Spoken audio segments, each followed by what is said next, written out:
Yo, welcome back to Fighting Out of Cape Town. It's your boy Zaz and Vicious. Yo, Vishy, what's up, dog? What's up, my G? We are here for UFC 284. What a banger. What a banger. Is it Melbourne? Is that the venue or is it Perth? It's Perth. Perth. It's Perth. Jack Della Maddalena's home ground. Oh. Okay, so Vishy, let's jump right into it. Into the main card. It's a light heavyweight bout Yes, sir. between Jimmy Crute, Crude. the protege, versus Alonzo Menifield. Manyfield. What are your thoughts? Jimmy Crude, the Aussie man, coming out with 3 losses out of the last 5. Recently lost to the champ, Jamal Hill. Yeah. Alonzo Menifield, the American man, coming out of 4 out of 5 wins. Much lesser competition compared to Jimmy Crute though, so that is something to take into account. Don't know too much about these two fighters, but both beat Paul Craig. However, they both fought Misha Kirchhoff. And Alonzo won, Jimmy Crute lost. And both fighters are very even going into this fight. The records are very similar. However, I'm going to go with Alonzo Menifield decision. Nice. Okay, Vishy, with these two it's interesting because Jimmy Crute has a really, really big name in that side of the world. Yes. In Australia and in the UFC. He came in with quite a big name and a reputation, and he showed his skill set. He's genuinely really a skilled fighter with many tools in the shed. Yes. So one of Jimmy's last fights, I think it might have been the Jamal fight, was just before Jamal's fight, a kick to the leg which shut his Yes. perennial nerve down. So like he's a really good fighter. Very good fight. He's a really good fighter. He's almost thought in that Jack Della Maddalena conversation. Ooh, that was literally interesting. until he got his first stumble. And we'll talk about that in a bit. But Jimmy Crute, really, really good prospect out of Australia. And Alonzo Menifield, more the grappler or wrestler, chain wrestler into striker type of fighter. Almost like... Fuck, wat is zijn naam? Before on Saturday, he beat Devon Clark. Devon Clark. Basically like Devon Clark, a big chunky guy that keeps on coming. Yes. He's definitely a mauler, a marauder. He's a big, thick, chunky guy, and he throws with intention. So let's see whether it's going to be the skills of Jimmy Crute or the power of Alonzo Menifield. I'm going to go the skills of Jimmy Crute. Nice. Okay, Vishy, the second fight on the main card is a heavyweight bout Yes, sir. between Justin Tafa Tafa. and Parker Porter. What are your thoughts? Yo, New Zealand born Australian fighter Justin Tafa, coming out of 3 out of 5 losses, unfortunately. Did not fight for the entire year of 2022. Injuries. Parker Porter, American fighter, coming off 3 wins out of 5. He fought around mid 2022, much more recent than Justin Tafa. Given that Tafa has not fought for an entire year, Parker has been more active with more wins, going Parker Porter KO in the first. This side, I love it. Look, Vishy, Justin Tafa is one of those. Reminds me of a bit of Mark Hunt. He's got that equalizing power. Got that Pacific build. Do you know what I'm saying, bro? He doesn't really look like he jumped, but when all the jump people and him have to square off, he's the one who wins, right? 100%. So Justin Tafa, he's got that, that motor strength, and obviously his record does not bode that well. I've seen him quite a few times. It'll be very interesting to see what his rehab process looked like, and then ultimately what the new end product looks like. Yes, sir. Because he's been working on himself in past the time it was out. Parker Porter, he's a fighter. He's your live dog in every fight. Meaning he's the person that you go, I'm not so sure if he'll get it done, but if he does, he's gonna knock somebody out. He's definitely somebody who brings it. He's a fighter's fighter. He's a man's man. But he's also 30, his latter years, he's 38. So I'm going to go Justin Tafa. I'm going to go Justin Tafa by knockout. I think Justin Tafa, for being out that long, and this is the return, I think he's going to come packing a punch, and I think he's going to come ready. And I think eventually Parker Porter's skillful evading is going to, he's going to succumb to the power of Justin Tafa. Okay, Vishy, the third fight on the main card. is one I can't wait for because I just don't know what's gonna fucking happen. It's a welterweight bout between Jack Della Maddalena and Randy Brown. What are your thoughts? Jack Della Maddalena, Della Maddalena. the Aussie fighter, hasn't lost since 2016. 4 wins in the UFC since 2021. First fight being in the Contender Series. Randy Brown, rude boy, the Jamaican fighter with 4 wins out of 5. Last lost to Vicente Luque. Wow.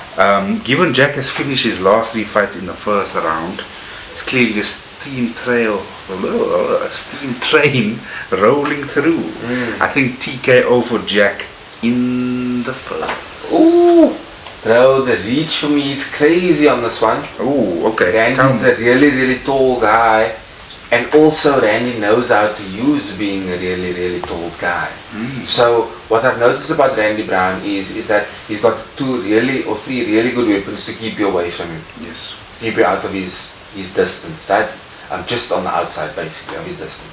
And when he strikes, he throws with intention. He has a lot of power in his strikes for his length, his slender look, his slender build. He has a lot of power.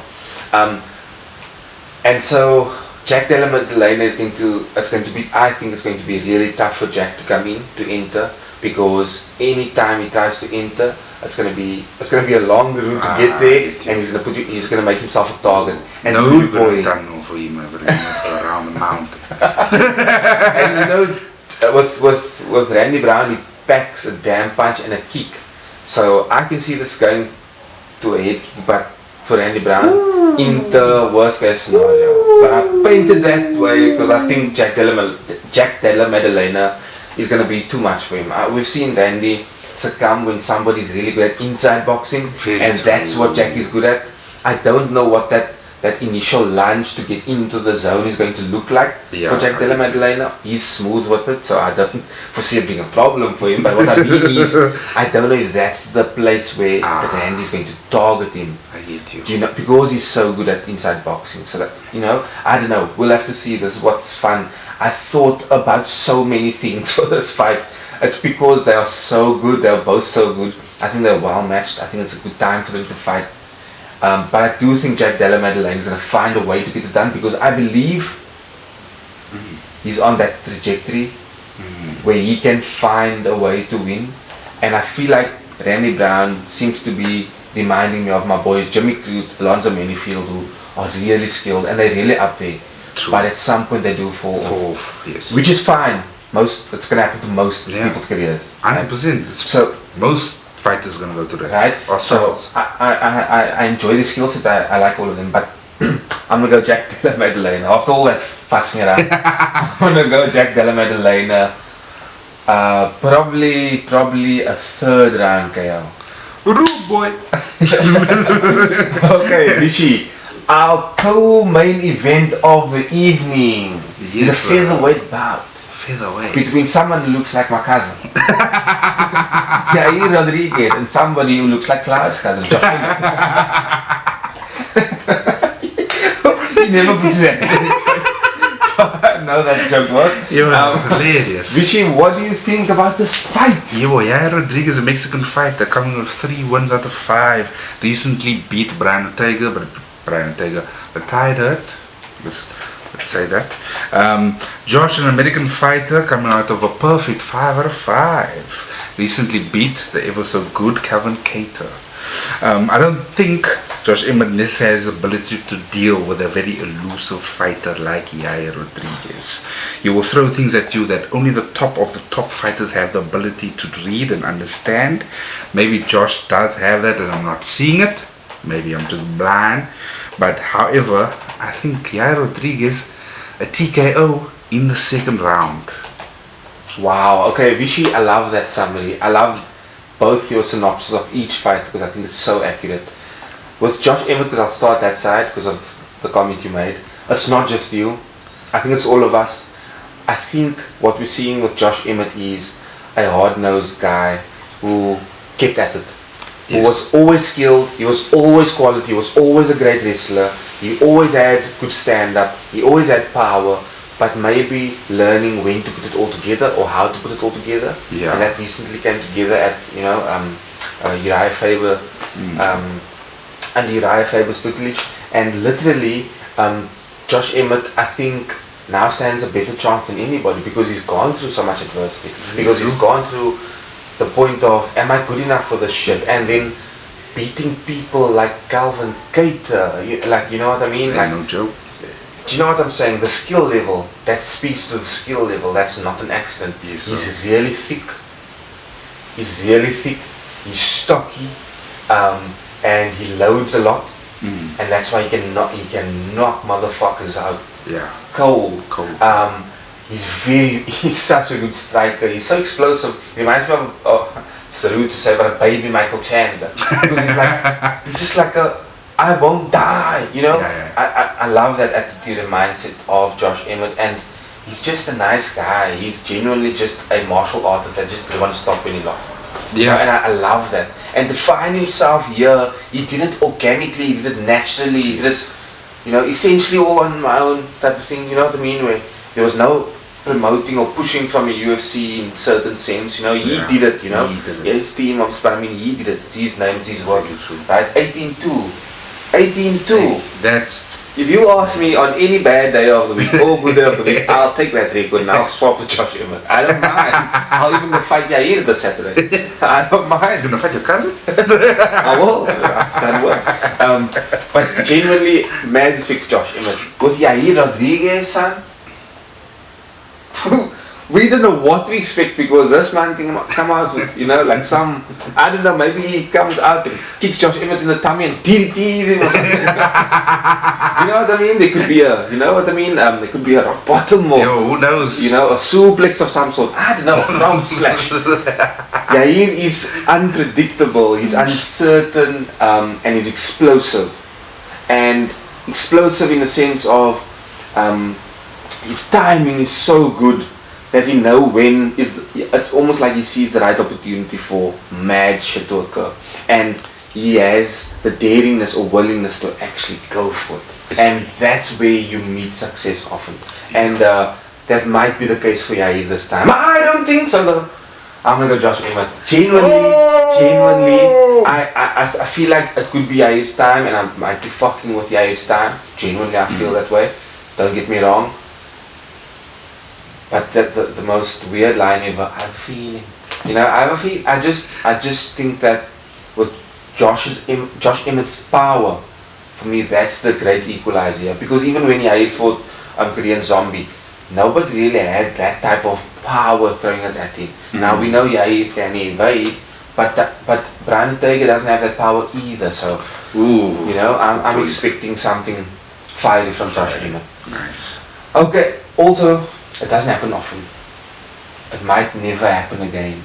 He knows that, Uriah Faber knows that, his team knows that. He'll be on it. So. And now, the main event of the evening, a lightweight title bout between Islam Makhachev and Alexander the Great Volkanovski. Number 2 and number 1 pound for pound fighters competing at it for gold, the pound for pound number 1 status, the lightweight title. Vishen, who takes it all? Okay, Islam, the Russian fighter, first loss on his record came in 2015.